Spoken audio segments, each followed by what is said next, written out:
Hello बच्चों, let's see this question. This question says a concave mirror and a convex lens are made of same focal length in air when they are immersed in water. तो आपको बताना कि पहला option the concave mirror will have its focal length increase, B दे रखा convex lens of will have its focal length increase, और C option दे रखा है कि they will have equal focal length different from those in air, और चौथा है कि equal focal length same as in those in air. तो यहाँ पर पहले तो की कॉन्सेप्ट की बात करते हैं। तो की कॉन्सेप्ट तो यहाँ पे आपके पास लिख सकते हैं कि focal length of mirror and lens, focal या फोकस भी कह सकते हैं अपन इसको। तो focal length of mirror and lens.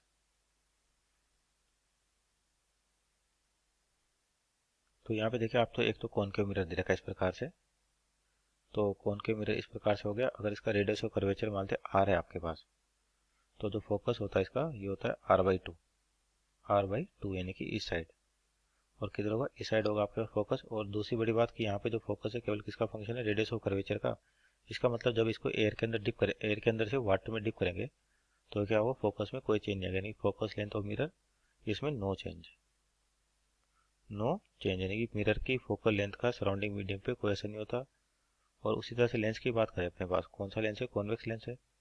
तो इसका जो फोकस लिखा जाता है 1/f, ये होता है n lens upon n surrounding -1 into 1/r1 -1/r2। तो जैसे मानते इसको r1 कहें अपन, और इसको क्या कहते हैं r2। r1 r2 क्या है, इस लेंस के रेडियस और कर्वेचर हो गए। तो यहाँ पे जो फोकस है आपके पास, जो लेंस का फोकस है, इस सराउंडिंग मीडियम पे डिपेंड कर रहा है आपके पास, यानी कि अगर हमारे सराउंडिंग में मीडियम चेंज हो गया तो फोकस आपका चेंज हो जाएगा। और यहाँ पर क्या रखा है, वाटर दे रखा है, पहले एयर थी, यानी कि सराउंडिंग के लिए लिखें तो 1/f की वैल्यू क्या हो जाएगा आपके पास, एन लेंस को मान लेते अपन एन है आपके पास, तो जो एन और सराउंडिंग में एयर, तो एयर के लिए क्या होता है, एन 1 होता है, तो एन -1 बचेगा 1/r1। मान लेते लाइट आपके पास इधर से एंटर कर रही है, तो ये डायरेक्शन पॉजिटिव हो जाएगी और इसके अपोजिट क्या हो जाएगा, नेगेटिव हो जाएगा आपके पास। तो 1/r1, तो डायरेक्शन ऑफ इंसिडेंट लाइट में आपके पास ये, तो r1 भी हो जाएगा 1/r1 -1/r2। तो r2 आपका इधर होगा, यानी कि नेगेटिव डायरेक्शन में, तो नेगेटिव आएगा, तो नेगेटिव नेगेटिव क्या हो गया, पॉजिटिव हो गया आपके पास। अब उसके बाद क्या हो रहा है कि इसको किस में डिप कर दिया अपन ने, लिक्विड में डिप कर दिया वाटर के अंदर। तो नया फोकल लेंथ क्या होगा, 1/f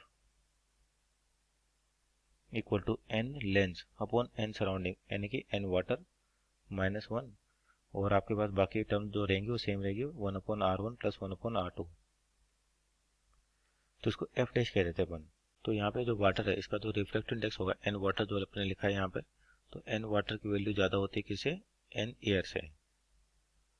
तो इसका क्या सेंस होगा, इसका मतलब ये जो टर्म दिख रही है n/n/w, और यहाँ पे केवल n था आपके पास, अपॉन में 1, तो यानी कि ये टर्म अपने पास क्या हो जाएगी, कम हो जाएगी, किस वाले से, पहले के कंपेरिजन में, यानी कि वैल्यू कम होगी। और फोकस 1/f है, तो ये वैल्यू कम होगी, तो फोकस की वैल्यू 1/f की वैल्यू कम हुई, और 1/f कम हुआ, इसका मतलब f की वैल्यू इंक्रीज हो गई आपके पास, f डैश क्या हो जाएगा, इंक्रीज हो जाएगा, क्योंकि आपका इनवर्स रिलेशन यहाँ पे, तो increases.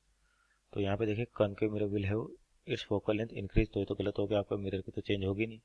Convex lens will have its focal length increase, तो आपके पास कॉन्वेक्स लेंस की तो फोकल लेंथ इंक्रीज हो रही है, इसका मतलब ऑप्शन नंबर बी सही है। तीसरा देखा दे will have equal focal length, तो ये गलत हो गया आपके पास। और चौथा देखा equal focal length same as on air, यहाँ पे भी गलत हो गया, means option number B is right answer. Hope you understood well, best of